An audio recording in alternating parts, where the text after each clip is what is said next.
નમસ્કાર દર્શક મિત્રો, દિલોક સત્તા શોમાં આપનું સ્વાગત છે। આજની સૌથી મોટી અને વાલીઓ માટે સૌથી રાહતભરી ખબરની સાથે આપણે શરૂઆત કરી રહ્યા છે। એવી ખબર કે જે છેલ્લા ઘણા વર્ષોથી દરેક વાલીના દિલમાં લઈને ફરી રહ્યો છે। એવી ખબર કે જેનો જવાબ લોકો વારંવાર પૂછતા હતા, પરંતુ જવાબ મળતો ન હતો। આજ સુધી તમે પણ ક્યારેક ને ક્યારેક તેવો વિચાર જ કર્યો હશે કે ખાનગી શાળામાં આટલી બધી ફી શા માટે? બીજી સ્કૂલમાં તો ઓછી ફી છે, તો પછી અહીંયા વધુ કેમ? ખાનગી શાળાઓ જે ઈચ્છે તે ફી વસૂલી શકે છે? આનો કોઈ નિયમ છે કે નહીં? દર વર્ષે ફી વધે છે, પરંતુ જવાબ કોઈની પાસે નથી હોતો। પરંતુ હવે વાલીઓની આ જ ચિંતા, આ જ પ્રશ્નો અને વર્ષોથી ચાલતી આ જ ફરિયાદો પર આખરે મોટો બ્રેક લાગ્યો છે। જી હા, આજે આ બધા જ પ્રશ્નો પર પૂર્ણ વિરામ મૂકતી એક મોટી કાર્યવાહી સામે આવી છે। ગુજરાતમાં ખાનગી શાળાઓ દ્વારા ફી મામલે થતી મનમાનીની સામે હવે કડક અને પારદર્શક પગલું લેવામાં આવ્યું છે। હવે સમય બદલાયો છે, હવે નિયમ બોલશે, મનમાની નહીં। હવે કોઈ પણ સ્કૂલ ફી મામલે પોતાની મનમાની નહીં ચલાવી શકે। હવે ખાનગી શાળાઓ ફી છુપાવી નહીં શકે, અને સૌથી મહત્વની વાત કે હવે વાલીઓ પોતે જ પોતાની સ્કૂલની સાચી અને મંજૂર થયેલી ફીને ચેક કરી શકે છે। સમાચાર મુજબ એવી જાણકારી સામે આવી છે કે ગુજરાત રાજ્યની 5,780 જેટલી ખાનગી શાળાઓની ફી હવે સત્તાવાર રીતે નક્કી કરી દેવામાં આવી છે। સુપ્રીમ કોર્ટના મહત્વપૂર્ણ ચુકાદા બાદ ફી રેગ્યુલેટરી કમિટી એટલે કે FRC એક્શન મોડમાં આવી ગઈ છે।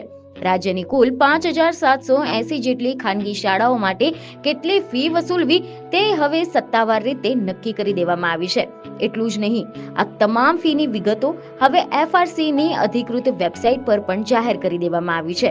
આ નિર્ણયને જો માત્ર એક સમાચાર તરીકે નહીં, પરંતુ વાલીઓના અધિકાર તરીકે પણ જોવામાં આવી રહ્યો છે।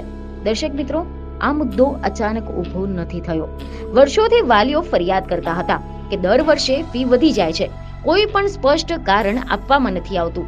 એક જ વિસ્તારમાં આવેલી બે શાળાઓમાં ફીમાં મોટો તફાવત જોવા મળે છે, અને પ્રશ્ન પૂછીએ તો જવાબ મળતો નથી। અને બસ આ જ કારણે આ મામલો સુપ્રીમ કોર્ટ સુધી પહોંચી ગયો હતો, અને સુપ્રીમ કોર્ટના સ્પષ્ટ અને કડક ચુકાદા બાદ ફી રેગ્યુલેટરી કમિટી હવે એક્શન મોડમાં આવી ગઈ છે। જો કે હવે આ નિર્ણયનો સૌથી મોટો ફાયદો કોને થશે તે પ્રશ્ન ઉઠ્યો છે, તો એનો સીધો અને સ્પષ્ટ જવાબ છે કે વાલીઓને। કારણ કે હવે કોઈ પણ વાલી અંધારામાં નહીં રહે। હવે સ્કૂલ કહે એટલું જ માનવું પડે તેવી સ્થિતિ નહીં રહે।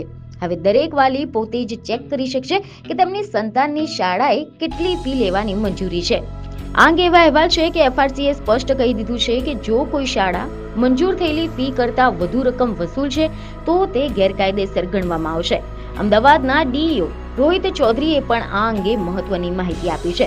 તેમણે જણાવ્યું છે કે અમદાવાદ ઝોનમાં જ 5,800 થી વધુ શાળાઓ FRC દ્વારા ફી મંજૂરી આપવામાં આવી છે, અને આ મંજૂર થયેલી ફી હવે ઓનલાઈન પણ ઉપલબ્ધ છે, અને શાળાના નોટિસ બોર્ડ પર દર્શાવવામાં પણ ફરજિયાત કરવામાં આવી છે। ખાસ વાત તો એ છે કે ઘણી બધી શાળાઓમાં FRCના આદેશ બાદ ફીમાં ઘટાડો કરવામાં આવ્યો છે, અને જો કોઈ વાલીએ આના અગાઉ વધારે ફી ચૂકવી દીધી હોય તો એવી શાળાઓએ રકમ પરત આપવી અથવા તો આગામી ફીમાં એડજસ્ટ કરી આપવાનું ફરજિયાત રહેશે।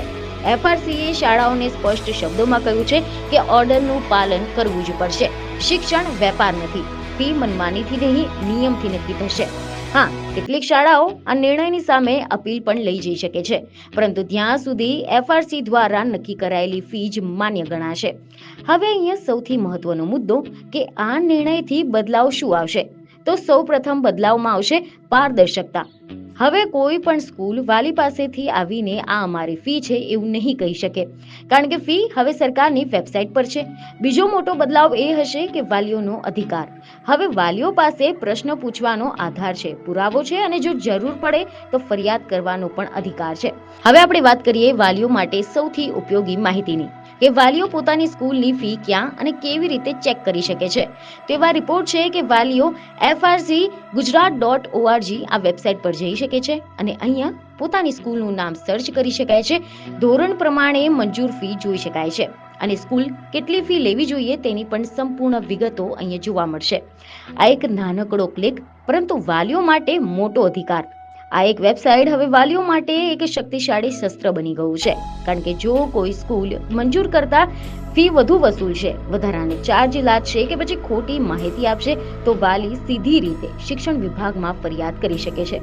અને હવે તો ફરિયાદ પર કાર્યવાહી કરવી પણ સરળ બની ગઈ છે, કારણ કે તમામ માહિતી સરકારની વેબસાઇટ પર પહેલાથી જ ઉપલબ્ધ છે. આ નિર્ણય માત્ર ફી ઘટાડવાનો નથી, આ નિર્ણય છે પારદર્શકતાનો, જવાબદારીનો અને વાલીઓના અધિકારનો. આ નિર્ણય માત્ર ફી ઘટાડવાનો નથી, પરંતુ આ નિર્ણય છે શિક્ષણ વ્યવસ્થામાં શિસ્તતા લાવવાનો. આ નિર્ણય છે વાલી અને શાળાની વચ્ચે વિશ્વાસ ફરી એકવાર સ્થાપિત કરવાનો. આ નિર્ણય છે એ સ્પષ્ટ સંદેશ આપવાનો કે બાળકનું ભવિષ્ય કોઈ વેપાર નથી. આજ સુધી વાલીઓ મજબૂર હતા, પરંતુ આજ પછી વાલીઓ માહિતગાર છે. આજ સુધી શાળાઓ કહેતી હતી કે આ અમારી ફી છે. આજ પછી વાલીઓ પૂછે એફઆરસી મુજબ તમારી ફી કેટલી છે. અને આજ બદલાવ, આજ નિર્ણયની સૌથી મોટી સફળતા છે. શિક્ષણ વેપાર નહીં, જવાબદારી છે. આ સંદેશ હવે સ્પષ્ટ રીતે આપવામાં આવી ગયો છે. જો કે આગામી દિવસોમાં આ નિર્ણયનો અમલ કેટલો અસરકારક બને છે, કઈ શાળાઓ નિયમોનું પાલન કરે છે અને કઈ શાળાઓની સામે કાર્યવાહી થાય છે, તેના પર પણ આપણી નજર રહેશે. પરંતુ આજે એટલું ચોક્કસ કહી શકાય છે કે ગુજરાતમાં સ્કૂલ ફી મામલે નવો અધ્યાય શરૂ થઈ ગયો છે. એક એવો અધ્યાય કે જ્યાં નિયમ છે, પારદર્શકતા છે અને વાલીઓનો અવાજ છે. આજથી નહીં, પરંતુ હવે પછી પણ ગુજરાતમાં સ્કૂલ ફી મામલે નિયમ ચાલશે, કાયદો ચાલશે અને વાલીઓનો અવાજ સાંભળવામાં આવશે. કારણ કે જ્યારે માહિતી વાલીઓના હાથમાં આવે ત્યારે મનમાની આપમેળે બંધ થઈ જાય છે. તો હવે આ વિષય પર તમારું શું કહેવું છે તે અમને કમેન્ટમાં જરૂરથી જણાવો.